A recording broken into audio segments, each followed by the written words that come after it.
हम लोग foreign exchange के बारे में बात कर रहे थे। Basically market, foreign exchange market facilitate the trading of currency. Foreign exchange market facilitate the trading of currency मतलब फॉरेन एक्सचेंज मार्केट में हम लोग करेंसी ट्रेडिंग करते हैं। इंडिया में 4 तरह की करेंसी में ट्रेडिंग होती है। डॉलर साइन पता ही है आप लोगों को, यूरो, ग्लोबल पॉन्ड और जापानीज येन। ये 4 मेन करेंसी जो है ग्लोबल पॉन्ड जी से रिप्रेजेंट कर रहे हैं, येन वाई से रिप्रेजेंट कर रहे हैं।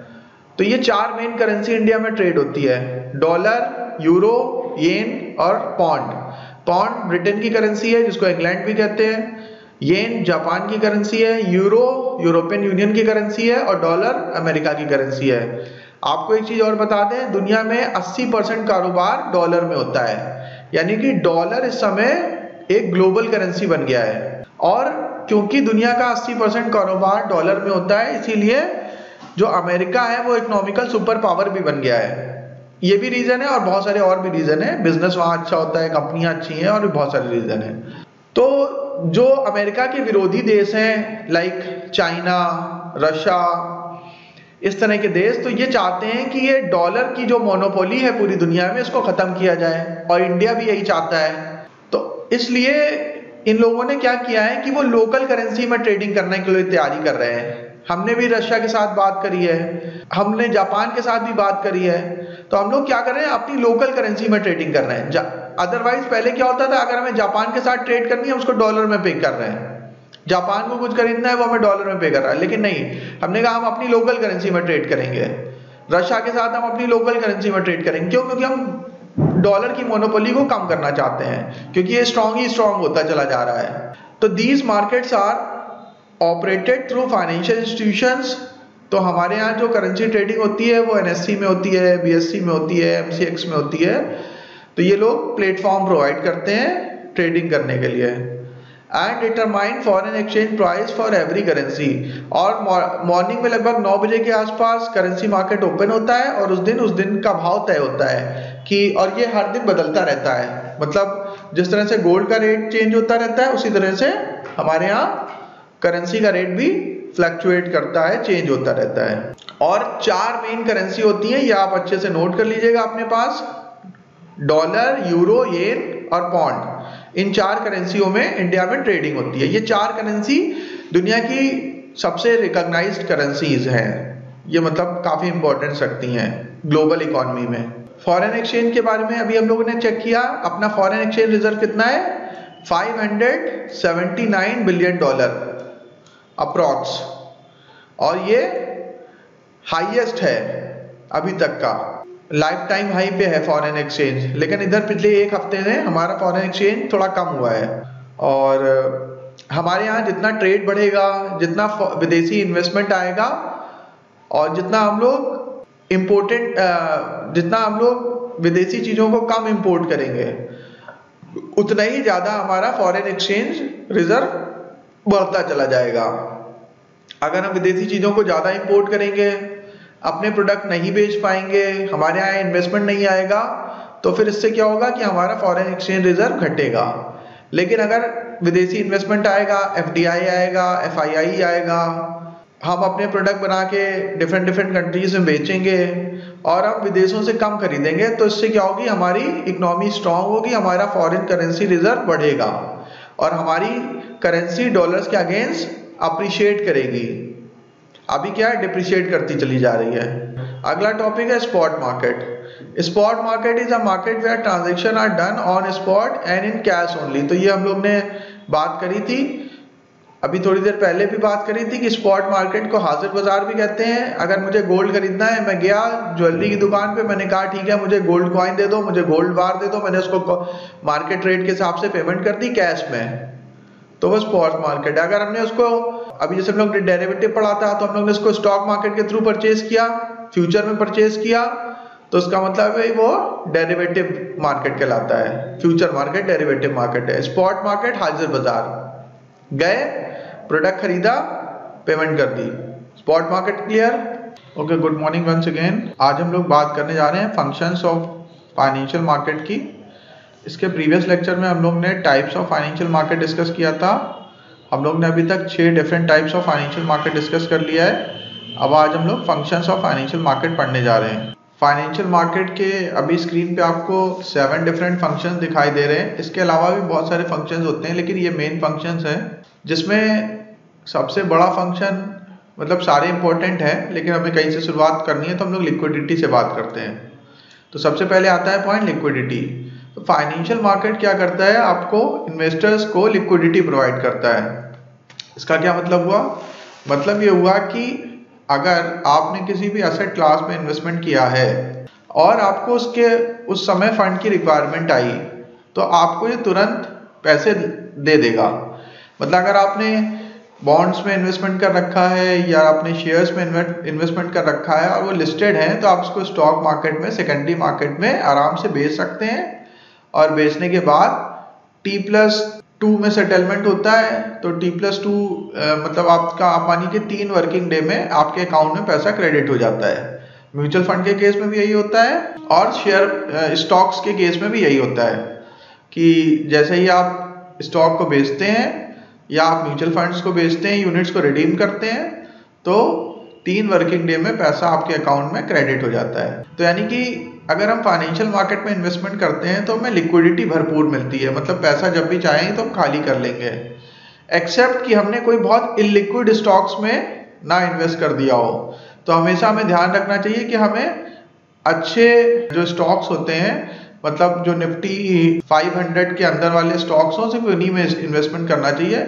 और ज़्यादा सेफ है कि आप निफ्टी 250 या निफ्टी 300 तक ही के स्टॉक्स में इन्वेस्ट करें। मतलब टॉप 200-300 जो स्टॉक्स होते हैं in terms of market capitalization, उसमें अगर आप इन्वेस्ट करेंगे तो लिक्विडिटी की कोई प्रॉब्लम नहीं होगी। और जो अच्छे म्यूचुअल फंड्स होते हैं उसमें भी आप इन्वेस्ट करेंगे तो आप कभी भी रिडीम कर सकते हैं, उसमें कोई प्रॉब्लम नहीं आएगी आपको। तो यानी कि पहला फंक्शन हम लोग अच्छी तरह से समझ चुके हैं कि लिक्विडिटी मतलब जब भी हमें पैसे की जरूरत है, तरलता, जब भी हमने जो इन्वेस्टमेंट किया है हमें पैसे की जरूरत है तो हमारा पैसा फ्री हो जाएगा उस समय। दूसरा इसका फंक्शन होता है रिस्क शेयरिंग। तो रिस्क शेयरिंग का क्या मतलब हुआ, मतलब ये हुआ कि अगर मान लीजिए कोई एंटरप्रेन्योर है और वो अपनी कंपनी का IPO लेके आता है, तो अगर एंटरप्रेन्योर अकेले वो बिजनेस कर रहा होता तो सारी पूंजी वो खुद लगाता और सारा रिस्क वो खुद बेयर करता। लेकिन क्योंकि जो स्टॉक मार्केट में या फाइनेंशियल मार्केट में कंपनियां लिस्टेड होती हैं उसमें ह्यूज कैपिटल इन्वेस्टमेंट की रिक्वायरमेंट होती है, तो अगर इतना ज्यादा पैसा पहली बात तो किसी के पास होता नहीं, और मान लीजिए है भी और उसने अकेले ने लगा दिया तो उसमें बहुत बड़ा रिस्क है। तो जब वो IPO के थ्रू बहुत सारे लोगों को इन्वाइट करता है इन्वेस्ट करने के लिए अपनी कंपनी में, तो रिस्क जो है वो डाइवर्सिफाई हो जाता है। और मान लीजिए किसी ने 5,000 लगाए, किसी ने 10,000 लगाए, किसी ने 20,000 लगाए, ऐसे करके लगाए लोगों ने, अलग अलग लोगों ने, लाखों लोगों ने थोड़े थोड़े पैसे लगाए। तो इससे ये होगा कि मान लीजिए आगे चल के वो कंपनी किसी कारणवश बंद भी हो जाती है तो एक पर्टिकुलर इंसान को बहुत ज्यादा नुकसान नहीं होगा, और जिसने भी अपनी कैपेसिटी के हिसाब से 10,000 20,000 रुपए लगाए होंगे उसका उतना ही नुकसान होगा। तो फाइनेंशियल मार्केट में रिस्क शेयरिंग हो जाती है, मतलब एक इंडिविजुअल को या कुछ लोगों को सारा रिस्क नहीं बियर करना पड़ता है।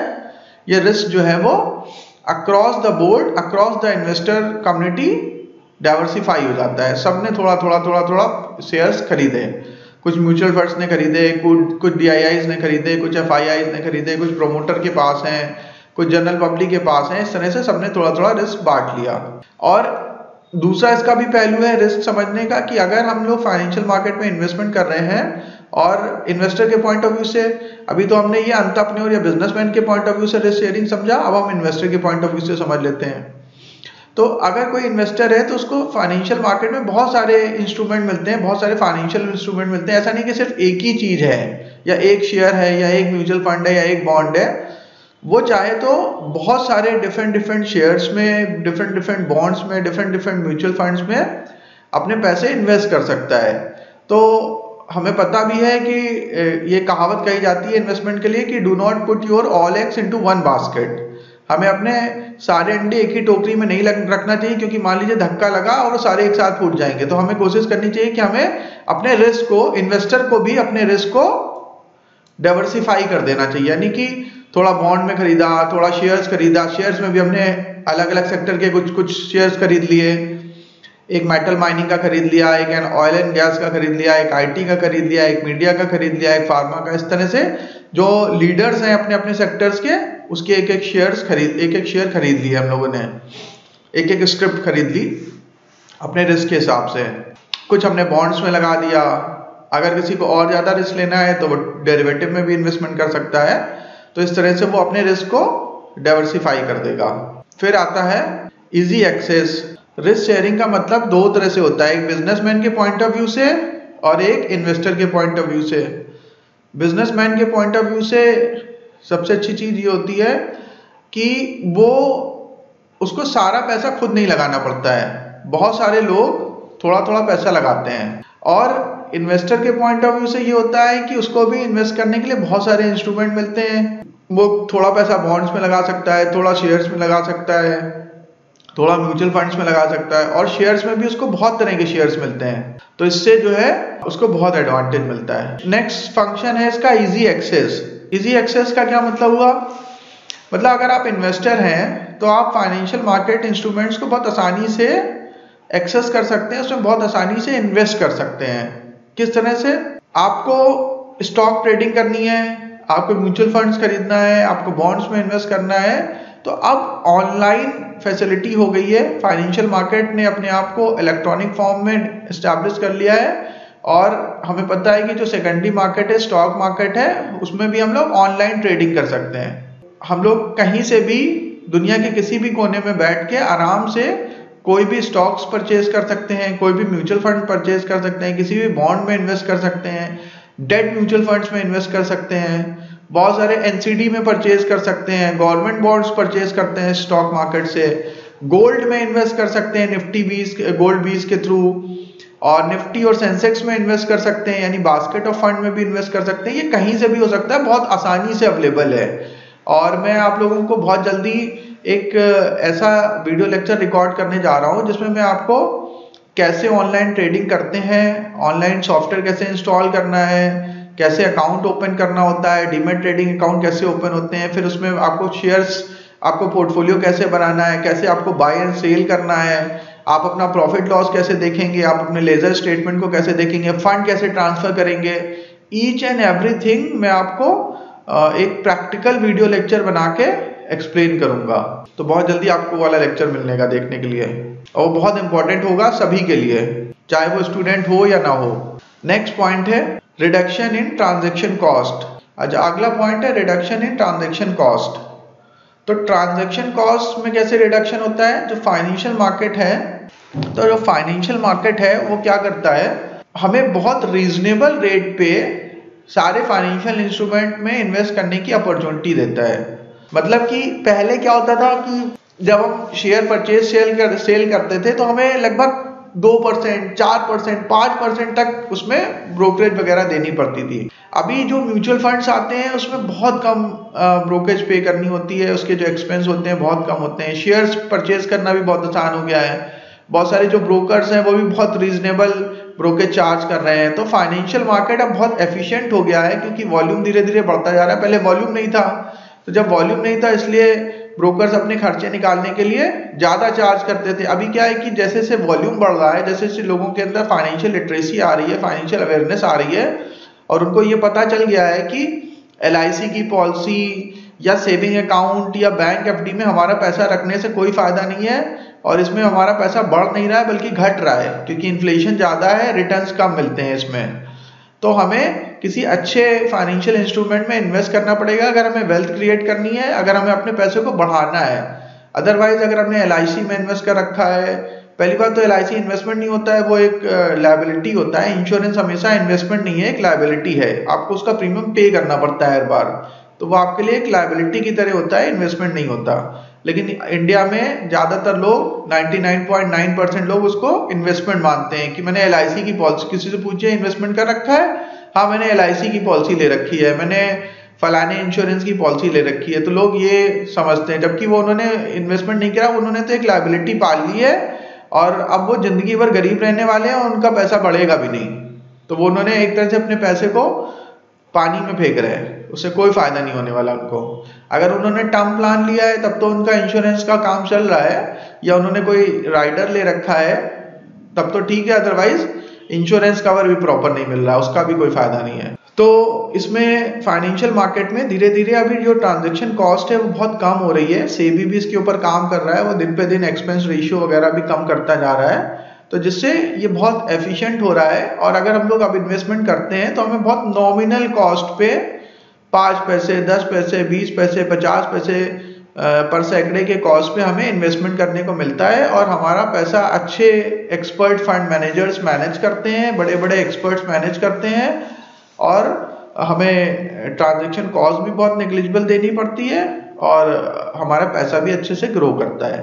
इजी एक्सेस का मतलब है कि आप बहुत आसानी से इन्वेस्टमेंट कर सकते हैं। ऑनलाइन प्लेटफॉर्म्स अवेलेबल है, एप्स अवेलेबल है, और बहुत डिफरेंट फाइनेंशियल एडवाइजर्स हैं, आप उनको फ़ोन करके उनसे सलाह लेके इन्वेस्ट कर सकते हैं। तो ये सारे मतलब अब इन्वेस्टमेंट करना, फाइनेंशियल मार्केट को एक्सेस करना बहुत आसान हो गया है। नेक्स्ट पॉइंट आता है कैपिटल फॉर्मेशन। ये बहुत इंपॉर्टेंट पॉइंट है, बहुत ध्यान से समझिएगा। कैपिटल फॉर्मेशन क्या होता है? बिजनेसमैन को बिजनेस करने के लिए कैपिटल की रिक्वायरमेंट होती है। कैपिटल के लिए वो 2-3 सोर्स पे डिपेंड करता है। एक तो इक्विटी का मतलब ये कि उसने खुद अपने पैसे लगाए, अपने फ्रेंड्स फैमिली से पैसे लेके लगाए और उनको शेयर्स दे दिए। और उसके बाद स्टॉक मार्केट में अगर बड़ी कंपनी है, छोटी कंपनी का कोई आईपीओ तो आता नहीं है, अगर बड़ी कंपनी है तो उसका आईपीओ आएगा, तो स्टॉक मार्केट में लिस्टेड होगी, तो बहुत सारे लोग उसके शेयर्स खरीदेंगे और उसको पैसे मिलेंगे बिजनेसमैन को, तो वो बिजनेसमैन उस पैसे का इस्तेमाल करके अपने बिजनेस को ग्रो करेगा। तो ये इक्विटी हो गया, इक्विटी फॉर्म ऑफ कैपिटल, मतलब इक्विटी दे के शेयर बेच के अपने पैसे हासिल किए उन्होंने। दूसरा तरीका क्या होगा? दूसरा तरीका ये हो सकता है कि आपने डेट करी, यानी बोरोइंग करी, मतलब कि आपने अपने कंपनी के बॉन्ड्स इशू किए, बैंक से उधार लिया, अपने फ्रेंड्स फैमिली मेंबर से उधार लिया, तो इसको कहेंगे कि डेट फॉर्म ऑफ कैपिटल। मतलब आपने बिजनेस स्टार्ट करने के लिए आपको पास 2 माध्यम है, एक आप डेट के थ्रू ले सकते हैं कैपिटल, एक ले सकते हैं इक्विटी के थ्रू। डिबेंचर, बॉन्ड्स, एनसीडी, ये सब के सब डेट इंस्ट्रूमेंट्स हैं। मनी मार्केट इंस्ट्रूमेंट भी सारे डेट इंस्ट्रूमेंट्स होते हैं। डेट का मतलब उधार, कर्ज लेना, मतलब आपने इंस्ट्रूमेंट दिए किसी को और उसने पैसे दिए आपको, और उसमें लिखा रहता है कि इतना इंटरेस्ट हम पे करेंगे, इतनी तारीख को मैच्योरिटी होगी, वो सारे टर्म्स कंडीशन को फॉलो करना पड़ता है। कैपिटल फॉर्मेशन में बिजनेस में ऐसे कैपिटल आती है। अब होता क्या है कि बिजनेसमैन को जितने ही रीजनेबल कॉस्ट पे कैपिटल मिलेगी उतना ही उसके लिए अच्छा है। मतलब कि अगर वो एक बिजनेस करने जा रहा है जिसमें उसको 15% का मार्जिन है, मतलब अगर वो जो कोई प्रोडक्ट बना के बेच रहा है और अगर वो 100 रुपए की चीज बना के बेच रहा है, तो उसमें उसको उसकी मैन्युफैक्चरिंग कॉस्ट जो है सब कुछ खर्चे लगा के 85 रुपए पड़ रहे हैं, 15 रुपए की उसको बचत हो रही है, तो यानी कि उसमें 15% का मार्जिन है। और मान लीजिए कि आपने जो बोरोइंग करी है, जो आपने कर्ज लिया है बिजनेस स्टार्ट करने के लिए, उसमें भी आप 12% इंटरेस्ट पे कर रहे हो, तो अगर 15% का आपको प्रॉफिट मिल रहा है और 12% आपका चला जा रहा है कर्ज को पे करने में, इंटरेस्ट पे करने में, तो आपके हाथ में कितना बच रहा है? 3%। तो 3-4% तो अगर आप अपने पैसे को सेविंग अकाउंट में रख दोगे तब भी आपको मिल जाएगा। तो 3% के लिए बिजनेस करने का कोई मतलब नहीं है। तो यानी कि अगर हम कोई बिजनेस कर रहे हैं तो हमें कम से कम इतना रिटर्न तो बचे जितना कि हमें एफडी में मिलता है, जितना कि हमें इक्विटी मार्केट में मिलता है। अगर हम कहीं इन्वेस्टमेंट करेंगे अपने पैसे को, उससे ज्यादा रिटर्न बने तभी हमें बिजनेस करना प्रैक्टिकल चीज है। अदरवाइज बिजनेस करने से अच्छा इन्वेस्ट कर देना चाहिए। अगर आप कोई ऐसा बिजनेस कर रहे हैं जिसमें आपको उतना पैसा भी नहीं मिल रहा है जितना कि अगर आप अपने पैसे को इन्वेस्ट कर देंगे कहीं, उतना उसमें ज्यादा मिल जाएगा इन्वेस्टमेंट में, तो आपका बिजनेस करना बेकार है। यानी कि हमें वही बिजनेस करना चाहिए जिसमें हमें एटलीस्ट जो नॉर्मल इन्वेस्टमेंट ऑप्शन है उससे ज्यादा रिटर्न बने। अगर बिजनेसमैन को जो बोरोइंग कॉस्ट है वो बहुत महंगी पड़ रही है, या फिर उसका जो कैपिटल है जो वो कहीं से अरेंज कर रहा है वो उसको बहुत महंगा पड़ रहा है, तो उसका बिजनेस करना वाइबल नहीं होगा, वो बिजनेस करेगा ही नहीं। तो इसलिए क्या होगा, जब बिजनेस नहीं होंगे तो एम्प्लॉयमेंट अपॉर्चुनिटी नहीं आएंगी, नए इनोवेटिव प्रोडक्ट्स नहीं आएंगे, लिविंग स्टैंडर्ड नहीं बढ़ेगा, लोगों को अच्छी चीजें नहीं मिलेंगी, तो यानी इकॉनमी धीरे धीरे स्लो डाउन में चली जाएगी। तो यानी कि अगर हमें किसी देश में अच्छा बिजनेस स्टार्ट कराना है और किसी देश को प्रॉस्परस होना है, उसकी जीडीपी को बढ़ाना है, तो वहां पे बिजनेस होना चाहिए। और बिजनेस कैसे होगा? जब हम एंटरप्रेन्योर स्टार्टअप्स को, बिजनेसमैन को रीजनेबल कॉस्ट पे कैपिटल अवेलेबल कराएंगे सस्ते दामों पे। जितनी सस्ते दामों पे हम उनको कैपिटल देंगे उतना ही वो इनकरेज होंगे बिजनेस करने के लिए, क्योंकि उनको ज्यादा मुनाफा मिलेगा बिजनेस में।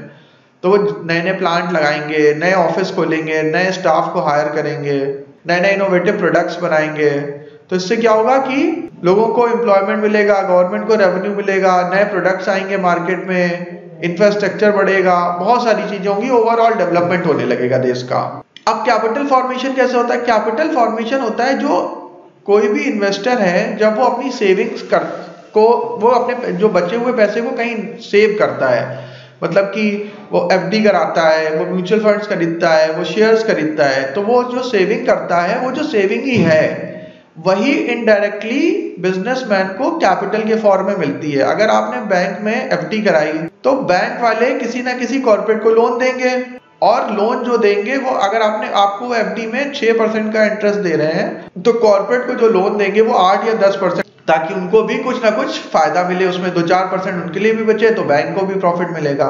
तो यानी कि जो इंडिविजुअल या डिफरेंट कॉर्पोरेट या FII DII जो इन्वेस्टमेंट करते हैं, जो सेविंग करते हैं, वही अल्टीमेटली कैपिटल के रूप में फॉर्म होता है।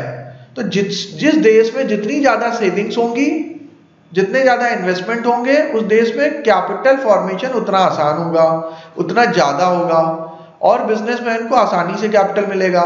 अगर मान लीजिए कोई अपनी कंपनी का IPO लेके आता है और कोई IPO को सब्सक्राइब ही नहीं करता है, तो इसका मतलब ये होगा कि उसको कैपिटल मिली नहीं, और जब उसको कैपिटल नहीं मिलेगी अप्रोप्रिएट मात्रा में, तो उससे क्या होगा? उससे ही होगा कि वो बिजनेस स्टार्ट ही नहीं कर पाएगा, और बिजनेस नहीं स्टार्ट होगा तो इकोनॉमी आपकी फिर से स्लो डाउन में चली जाएगी। तो यानी कि जो सेविंग्स होती हैं वही अल्टीमेटली कैपिटल फॉर्मेशन के रूप में जाती हैं। तो जिस देश में जितनी ज्यादा सेविंग होगी, इसीलिए हमें हमेशा सेविंग को इनकरेज करना चाहिए। और प्राचीन काल से हमारे देश में बचाने के ऊपर, बचत के ऊपर बहुत ध्यान दिया जाता है। और हमारा देश एक ऐसा था 2010 में 2007-8 में जब दुनिया में फाइनेंशियल क्राइसिस आया था, उस समय हम लोग जो बचे थे, उस समय हम लोग रिसेशन का शिकार नहीं हुए थे। उसमें सबसे बड़ा मेन कंट्रीब्यूशन यही था कि हमारे पास उस समय अप्रोप्रिएट अमाउंट में सेविंग्स थी, हमारे पास सेविंग्स काफी थी, और लोग उधार नहीं लिया, ज्यादा लेते थे, इसलिए हम लोग बच गए थे। उस समय हमारा जो सेविंग का रेट था वो अप्रॉक्स 35% का था। मतलब ऑन एन एवरेज इंडियन अगर 100 रुपए कमा रहे थे तो 35 रुपए बचा रहे थे। ये एवरेज है। मतलब अगर आप देखेंगे कि मिडिल क्लास और लोअर मिडिल क्लास फैमिली में तो ये होता है कि जितनी कमाई होती है उतने ही पूरे खर्च हो जाते हैं, बचता कुछ नहीं है। तो आप अगर मैं ये कहूँ कि 35% की बचत है ऑन एन एवरेज इंडियन के पास, तो वो कहेंगे भाई कहाँ पे है, मुझे तो नहीं दिखता है, हम लोग तो 10% भी नहीं बचा पा रहे हैं टोटल अपनी कमाई का। तो ये एवरेज होता है, इसमें अमीर गरीब सब शामिल होते हैं। मतलब उसमें अंबानी भी शामिल है जो कि 99.9% सेव कर ले रहे हैं, क्योंकि उनकी खर्चे ही, मतलब इतना पैसा कमा रहे हैं कि कितना भी वो लग्जरी करें, कितना भी पैसा खर्च करें, वो उनका मैक्सिमम पैसा सेव ही होना है। तो एवरेज 35% था, लेकिन वो अभी घट के, मैंने कुछ समय पहले स्टडी किया था जब बजट आया था अभी अपना, तो उस समय लगभग 18% के आसपास आ गया था। और अभी गवर्नमेंट ने कुछ ऐसे और स्टेप उठाए हैं जिससे लोगों को स्पेंडिंग बढ़े, लोगों का कंजम्पशन बढ़े, तो उन्होंने सेविंग को थोड़ा डिस्करेज किया है ताकि इकोनॉमी में थोड़ा ग्रोथ आए। तो उसकी वजह से हमें लग रहा है कि आगे चल के थोड़ा कुछ सालों बाद अब इंडिया की जो सेविंग रेट है वो हो सकता है 10% के आसपास आ जाए। तो गवर्नमेंट को अभी उस चीज की जरूरत थी कि शायद सेविंग को मतलब कंजम्पशन को बढ़ाना था, तो इसलिए उन्होंने सेविंग को थोड़ा डिस्करेज किया है। अदरवाइज इंडिया में सेविंग्स को प्राचीन काल से बहुत प्रमोट किया जाता है। हमारे घर में भी कहा जाता है कि पहले बचा लो, बचा के चलो, इन्वेस्टमेंट करो।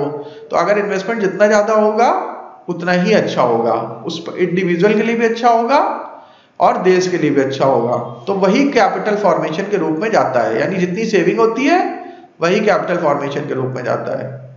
यहां तक समझ में आई कि नहीं आई बात? प्राइस डिटर्मिनेशन की बात करते हैं।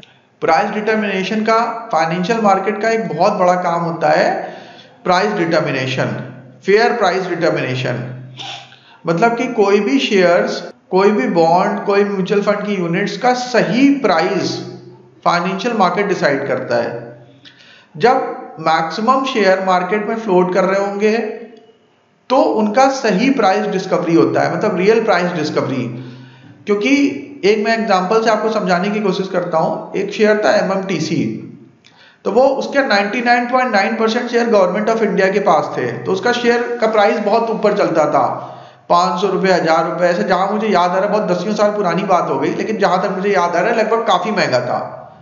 लेकिन जैसे ही जैसे गवर्नमेंट ने उसके शेयर को मार्केट में बेचा, सेल किया, डिसइन्वेस्टमेंट किए, वैसे ही वैसे वो शेयर का घट के मेरे ख्याल से 50 रुपये आ गया और अभी शायद 25-30 रुपये, 35 रुपये चल रहा होगा।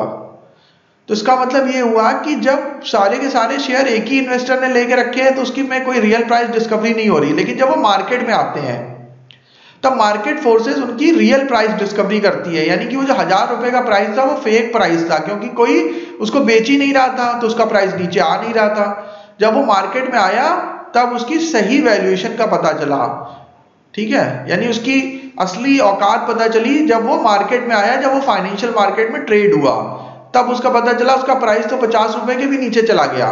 तो यानी कि वही उसकी हैसियत थी।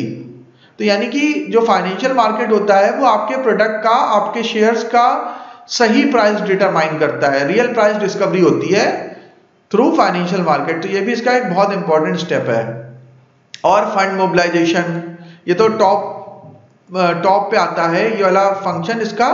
यानी कि इसमें क्या होता है फंड मोबिलाइजेशन में, जिसके पास सरप्लस फंड्स होते हैं उसके पास से फंड, जिसके पास फंड डेफिसिट होते हैं, जिसके पास फंड की कमी होती है, उसके पास फंड चला जाता है। यानी सरप्लस किसके पास है? इन्वेस्टर्स के पास है। जो इन्वेस्टर्स हैं उनके पास सरप्लस फंड है, और उससे फंड कहां पे जाता है? बिजनेसमैन के पास, बोरोअर के पास। तो वो जब वो इन्वेस्टमेंट करता है, मान लीजिए उसने बैंक में FD करी, ठीक है, तो बैंक वाले ने उठा के बिजनेसमैन को लोन दे दिया, deficit, D for deficit, S for surplus. तो सरप्लस से डेफिसिट की तरफ गया, यानी जिसके पास फंड ज्यादा थे, एक्स्ट्रा पड़े थे, उसने किसको दे दिए? जिसके पास कमी थी। अब वो क्या करेगा? बिजनेसमैन उसको इस्तेमाल करेगा, उससे और पैसा बनाएगा, क्योंकि जो इन्वेस्टर था वो उससे पैसा नहीं बना पा रहा था। वो हो सकता है जॉब करता था, वो टीचर था, उसके पास बिजनेस करने का टाइम नहीं था, लेकिन उसके पास पैसे पड़े हुए थे, तो उसने पैसे किसको दे दिए? बिजनेसमैन को। तो बिजनेसमैन ने अब उसको बिजनेस में लगाया और उससे और पैसे बनाए, यानी कि वो प्रोडक्टिव हो गए। अभी तक उसके पैसे बेकार पड़े हुए थे, अभी वो क्या काम पे लग गए, काम पे लग गए, यानी पैसे से पैसा बनने लगा। तो यानी कि फंड मोबिलाइजेशन होता है, ये फाइनेंशियल मार्केट का बहुत इंपॉर्टेंट फंक्शन है कि सरप्लस फंड से डेफिसिट, जिसके पास ज्यादा पैसे होते हैं वो जिसके पास नहीं होते हैं उसको वो ट्रांसफर कर देता है, ठीक है, उसके पास वो फंड पहुंच जाते हैं, यानी कि इन्वेस्टर से बिजनेसमैन के पास पहुंच जाते हैं। तो फंड मोबिलाइजेशन होता है। इससे इकोनॉमी में प्रॉपर बैलेंस रहता है कि जिनको पैसे की जरूरत है उनको फंड मिलते रहते हैं। तो ये कैसे पॉसिबल हो पाता है? ये पॉसिबल होता है with the help of financial market. तो ये आपके सारे फंक्शंस कवर हो गए।